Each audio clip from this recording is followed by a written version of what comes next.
Hi, I'm that girl Goddess. I'm off work, I'm at home, and I want to talk about positioning. I was talking about it earlier. People don't understand, when you have goals, that you have to position yourself for success. A lot of times you get delays on different promotions, jobs, blessings from God. God make promises, and you wonder, like, okay, well, when is this gonna happen? Sometimes it won't happen until you move certain people out of your life. Okay. Sometimes it won't happen because you haven't did the work, the background work. You don't understand money, but you want to be a millionaire.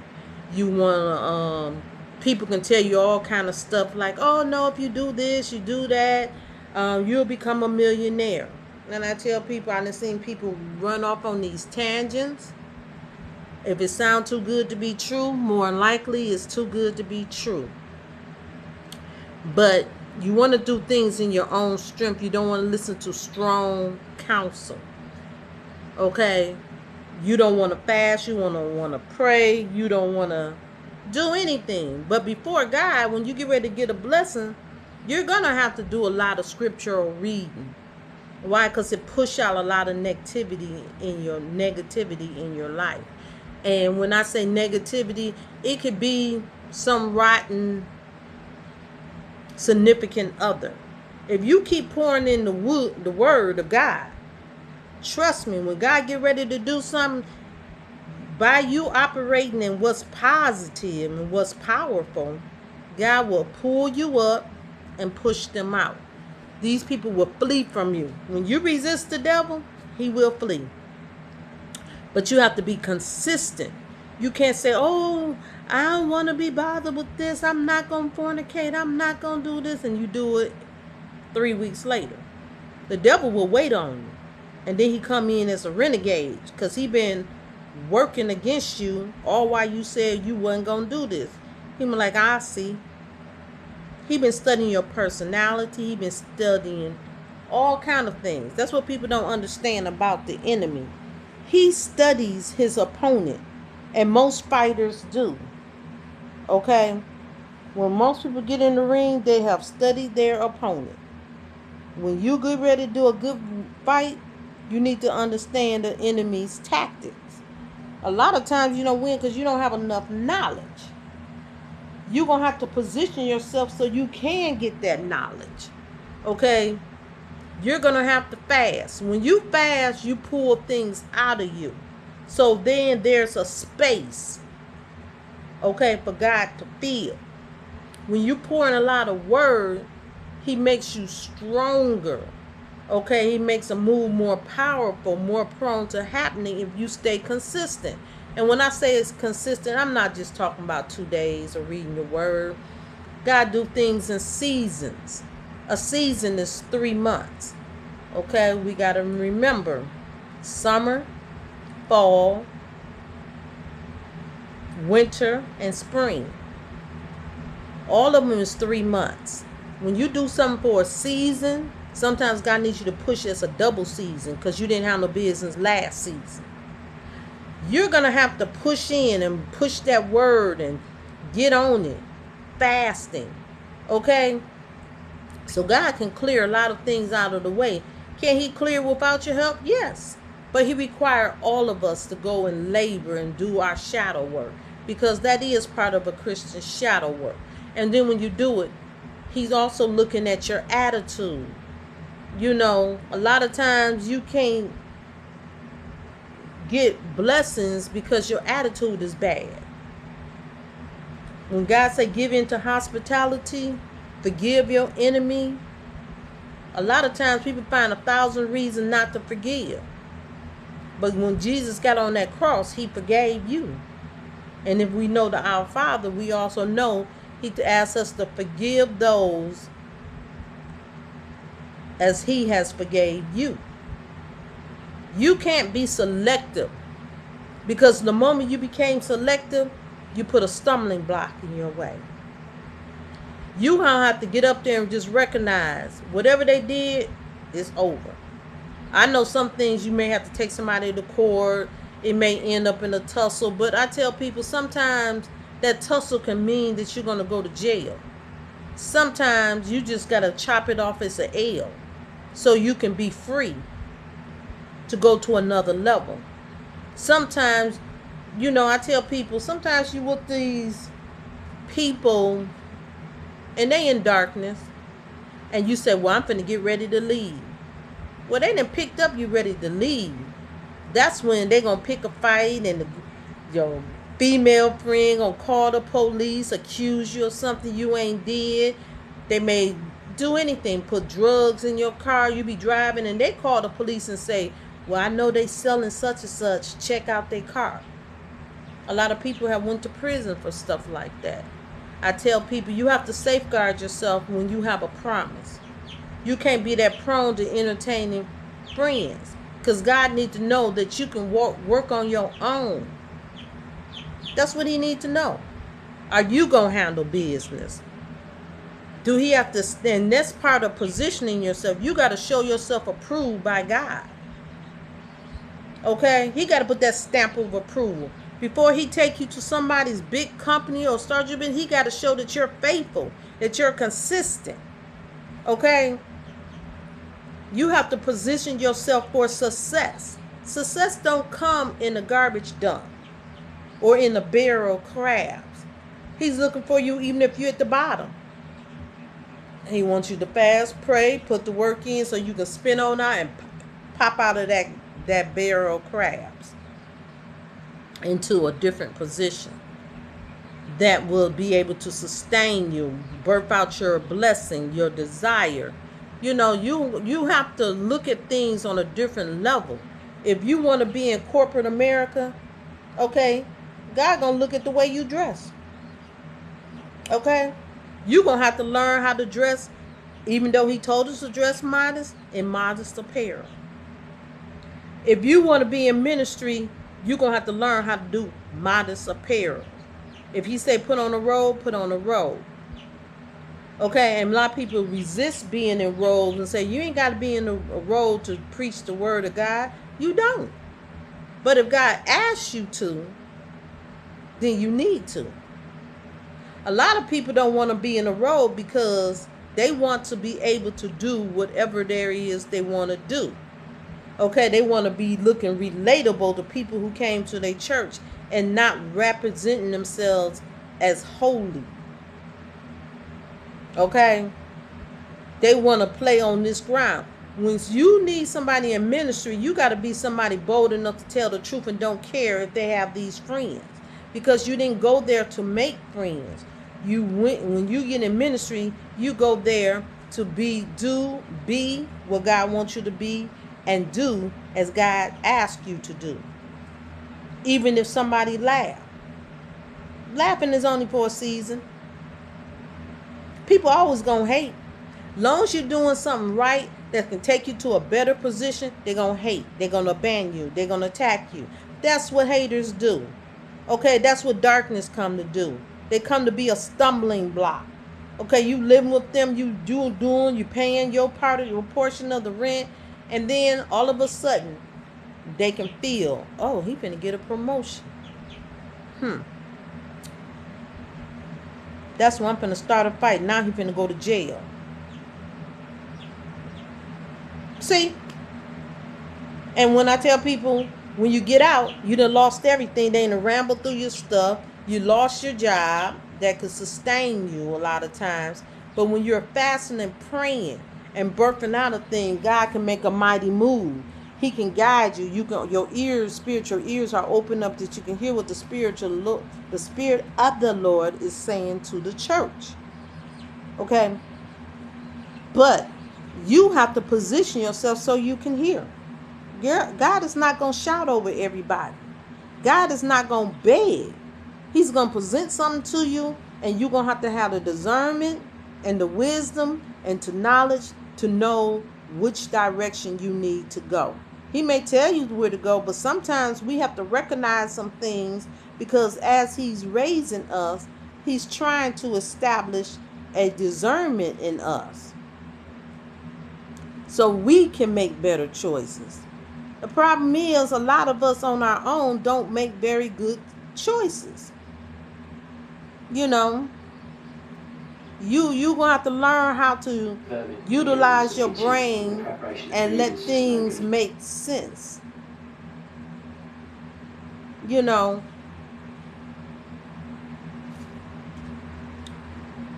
we have to also recognize when we reposition ourselves that we are the company we keep. Okay, if you hang around somebody that's constantly drunk, out of their mind, um, sleeping from person to person to person, you be like, oh, they a bum, they loose, they'll jump off, they're F boy or F girl. Understand something, when you hang out with them people, their spirit can jump off on you. But it also, people, when they see you, and you think people don't discern your spirit. Sometimes you walk in the room, all them spirits that they deposited on you, people can feel, they can pick up. And you may be truly ready to go to another level and not doing what they gonna do and gonna really be about your business. But the requirement to go to the next level is you have to cut some things off. So you have to reposition yourself to be alone, to be around a better crowd, to be more knowledgeable. You're going to have to research some things. So if you're not one of them people who want to research things, then you're not positioning yourself to be blessed. You're still delaying your blessings till you start researching. I hear people want a lawn service, okay? And I have did this. But they know nothing about edging the lawn. And people say, well, they ain't got to be perfected. You can just cut the grass. Yeah, but you want your work to speak for itself. How God is going to impress this person and they got 200 properties to get you if you don't know how to edge the lawn. If you don't know which chemical can stop weeds from growing. If you don't know how to get them palm trees uprooted. Okay? If you don't know the importance of using a weed whacker. If you don't know how to put the string in the weed whacker. And it can go on and on and on and on. Okay? If you don't have the equipment, you're not working towards your goal. Okay? You have to figure that out. And people say, well, I don't have the money to buy the equipment. Sometimes, if you let God guide you, he may take you to a secondhand store and they may have something. But it's a start. Sometimes you got to figure out ways to make money in order for you. Okay. You're going to have to make a decision. I'm sorry about that. Had a phone call come in. But you're going to have to make a decision to get up and figure out ways, even if it means your job, if it's $5 a week. And you say, well, what's $5 a week? $5 a week is $20 a month. You got to sit there. If it take you the, let's say a brand new weed whacker or a used weed whacker from the pawn shop is going to cost you $60. It may take you 3 months saving $5 a week in order to get that weed whacker. But you're one step closer. Sometimes you be like, well, why would I do that? I'm just hoarding up stuff. Well, not necessarily. You may have some meet somebody around and they may see you weed whacking your lawn and turn around and say, could you come weed whack around my house, my edging, and I'll give you $25. If you do it every 2 weeks, that's $50. You don't know who you gonna draw. Okay? So I just tell people you gotta position yourself to make money. You gotta position yourself to come up higher. And you gotta also know when you get ready to have a business or something, you gotta know the proper attire. what works good and what works don't work good. You got to know your equipment. You got to study how to repair some of your equipment beforehand. Okay, because when you start a business, you may not necessarily have the money to pay someone to repair it. And then you need to know, are they scamming you? And see, a lot of people look at me like, well, that's a lot to know. But when God calls somebody to do something, or you asking God for something, he foresee your problems. Okay? He foresee what's going on. You have to recognize you need to cover all as many bases as possible. Because when you into this world, there is competition everywhere. People are trying to fight for what you're fighting for. But what is your delay? You're not ready. You edge along, but it's not a straight line. You weed whacking, but you don't know what type of string to buy. Yeah, it makes a difference. It makes a difference. You don't know to get a spray bottle so you can spray where the weeds are. Okay? If you want to attract customers, you got to show them that you're going to do a beautiful job. And God can't say, oh, I gave him this business and I'm ashamed of the work they do. Or they half time do it and then they go somewhere and got to have a drink. Okay?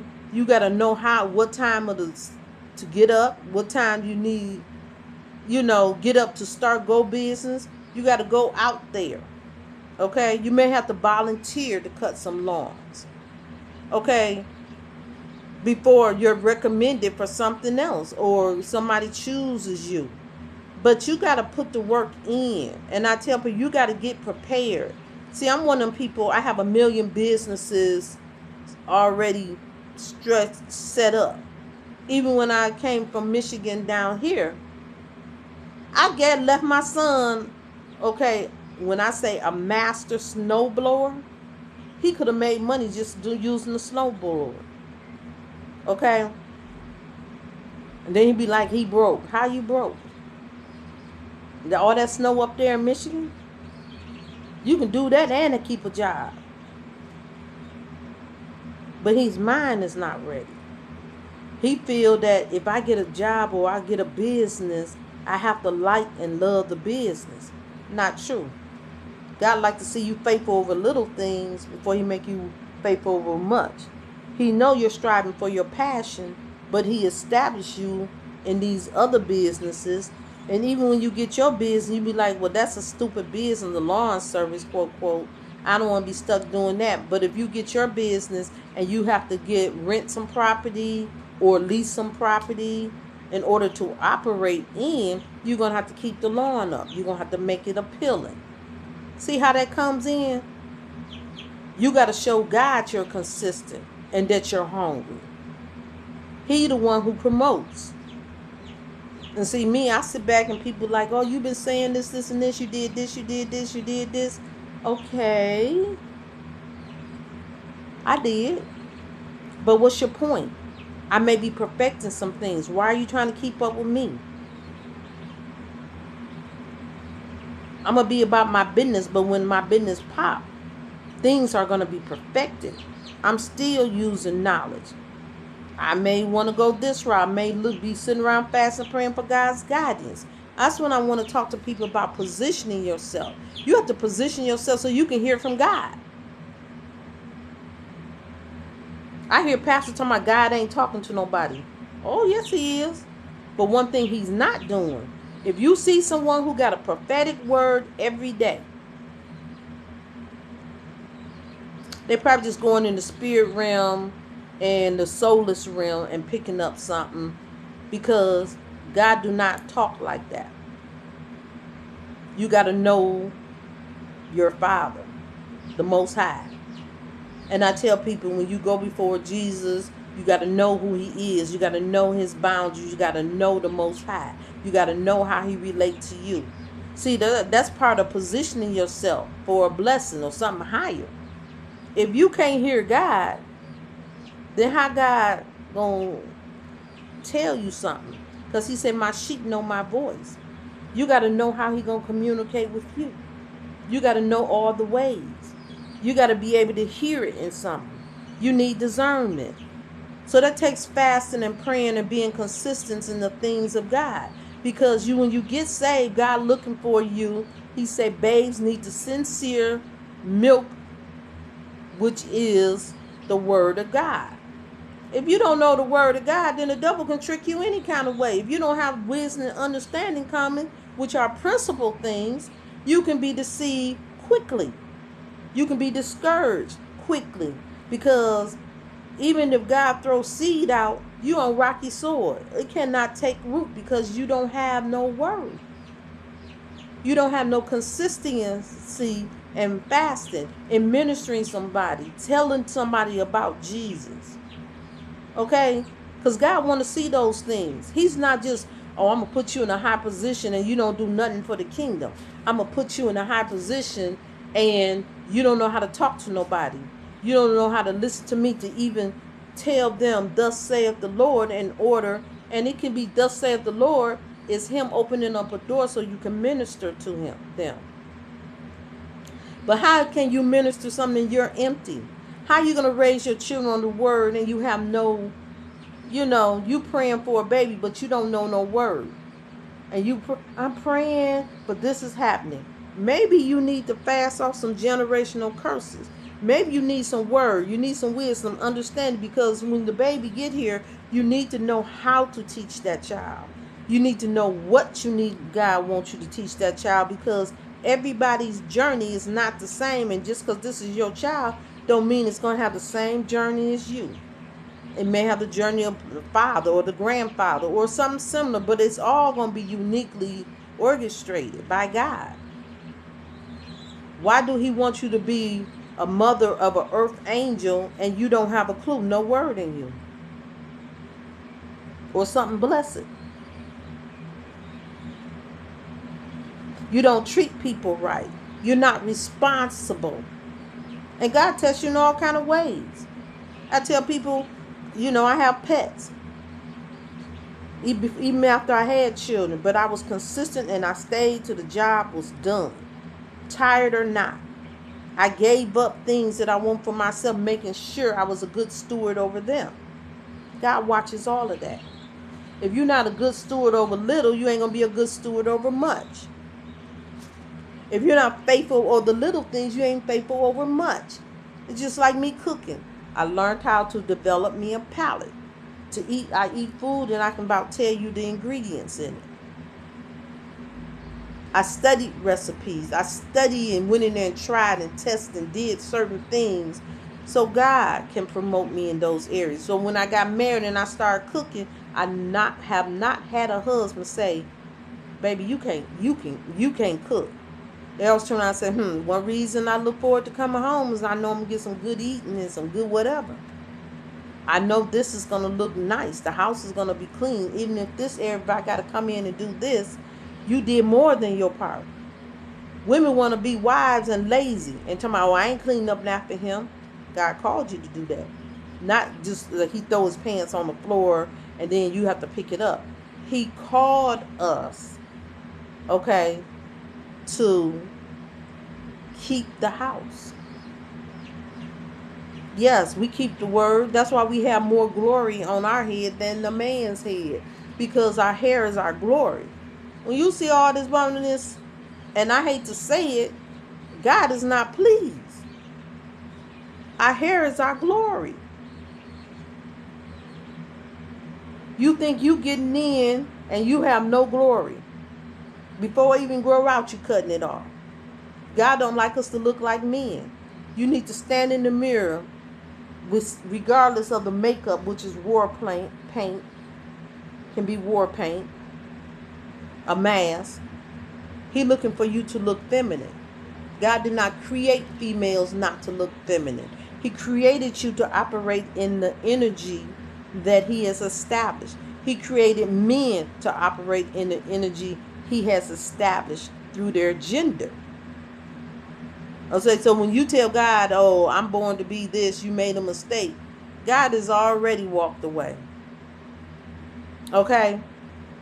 Who are you who know nothing gonna tell God you made a mistake? God didn't make no mistake. You just don't like the path that he took you. You didn't listen to nobody.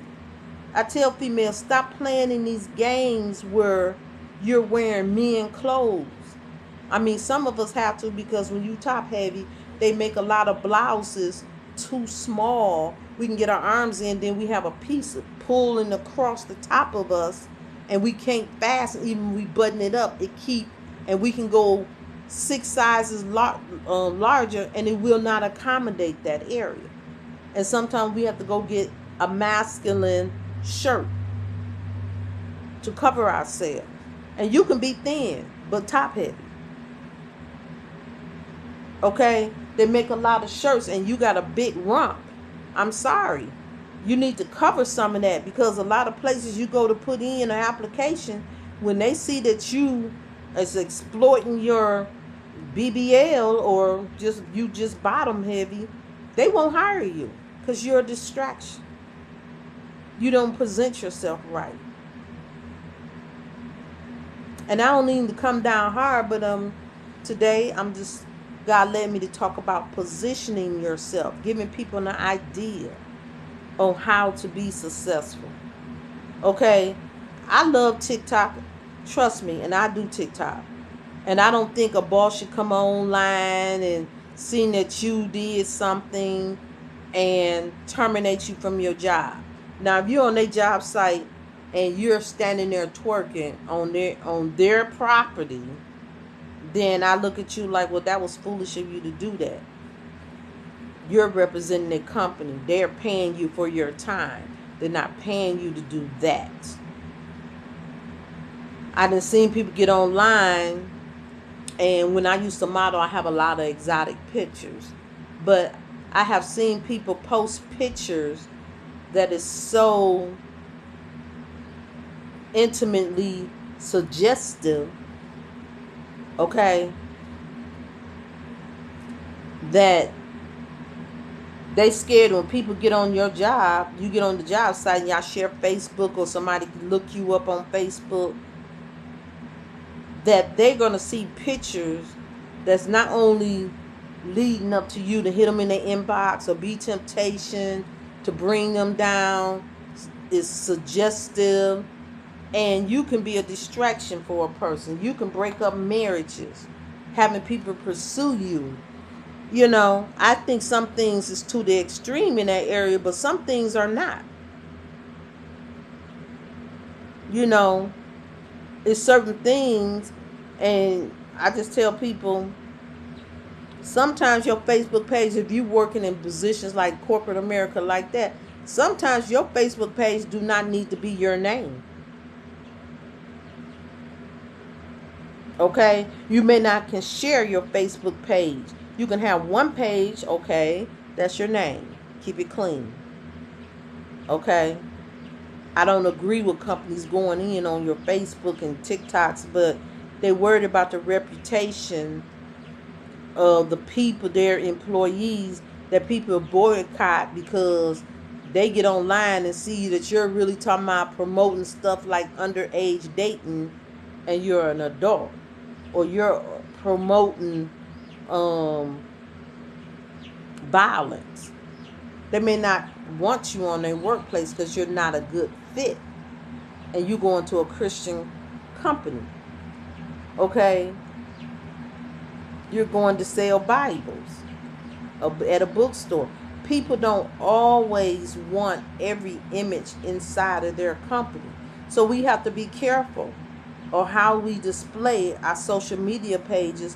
Can be a strike against us. We all know social media, if you're on probation, if they see too much fun, or you're drinking, you're doing this, you're doing that, they can say probation violation. So you have to be mindful. And you may say, well, I was just holding a drink. It was really water. I couldn't do nothing. It was 7-Up. But the appearance of everything. You have to be mindful of stuff like that. You know, because it can cause you to not only be delayed, but rejected until you get it. You can get ready to start a company and God can pull things out of your way because you got the wrong people that you done said, well, I'm finna work with such and such and we finna do this together. And God say, oh, no, you're not. Such and such may not have told you this, but they mess around with a bunch of underage people. And God know what they are, but you don't. They can get to going to people companies and you think it's a simple lawn service and they see a child in the backyard and things go too far and somebody looked out and seen it, recorded their actions. You lose your business because you got the wrong person, working with you. Do you necessarily have to know everything about a person that's with you? No, but God knows what's best for you. You got to know how to listen to God. Listen to what he's saying. When you get ready to go forward, people, I'm sorry. People, the devil send out people to destroy you. They try to win your trust to bring you down.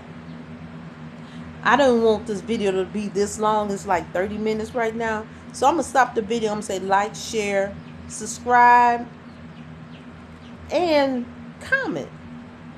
I need your feedback. I love your feedback. And that's me, that girl goddess. Bye.